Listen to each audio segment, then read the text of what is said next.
तर झालं ना भाऊ आपला मकाईंना खाली टाकायचं काम चालू.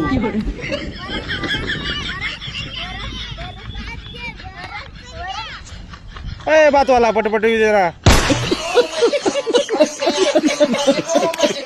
तरी पाय भाऊ अर्ध्या दुनियाचं मकई टाकायचं काम बाकी आहे आणि आपलं डाक खादी टाकायची सुरुवात झालेली आहे. मग काय धन काढून टाक नादच को असो, पण आपल्याला ना आधी खादी आणावं लागेल. मग काय फाट्यावरती गेलो आणि फाट्यावरनं मस्त गोणी भरून आणली. मग आपला मळा बी 50% लागलेला होता, फक्त दरासाच राहिलेला होता. मग काय म्हटलं आवरा पटपट, पण हे दोघीकडे दमलेले होते. मग काय हळूहळू टुपू टुपू चालू होतं यांचं. मग आपलं हे तुकडं तर फायनल झालेलं होतं. मग काय बाकीचे तुकडे राहिलेले होते. हे सुरू तर मला टाकूनच पळून गेले. मग काय या गोणी मी चाललो आता बागे बागे. मग आपलं आहे ना मळ्यामध्ये आता एक एक तुकडं चालूच होतं. थोड्याच वेळात हे काय म्हणायला लागले बघा.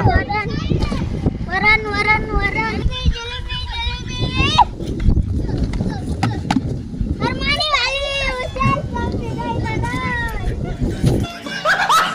मग आपलं या मळ्याचं काम तर झालेलं होतं. आता फक्त त्या मळ्यामध्ये जायचं होतं. मग काय गाडी काढली, माणसं घेतले, डायरेक्ट निघालो दुसऱ्या मळ्यामध्ये. सर्व जाऊ द्या, आता मला बघू द्या बरं आपले ओळखी जास्त सपोर्ट करतात का बिन ओळखी जास्त सपोर्ट करतात. होऊन जाऊ द्या कमेंट मध्ये हजेरी लावून जा बरं का. भेटूया पुढच्या ब्लॉग मध्ये. लाईक आणि फॉलो करून घ्या.